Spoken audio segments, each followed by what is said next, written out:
Mabuhay! So, sinong natatakam sa santol, guys? Sobrang dami, tingnan nyo. Tingnan nyo, guys. Grabe, dami. At dito na nga, may binalatan na nga akong isa.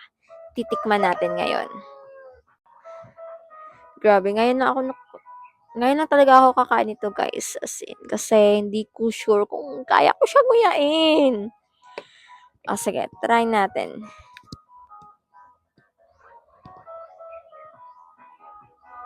Sarap. Hoy, wala pa nga. Sarap na. Maliit lang muna, guys.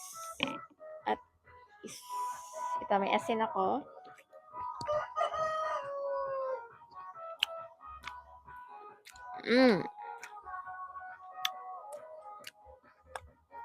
Grabe, ang tamis. Ang tamis ng santol as in. Kuha pa ako ng isa. Matamis siya na may maasim sa dulo.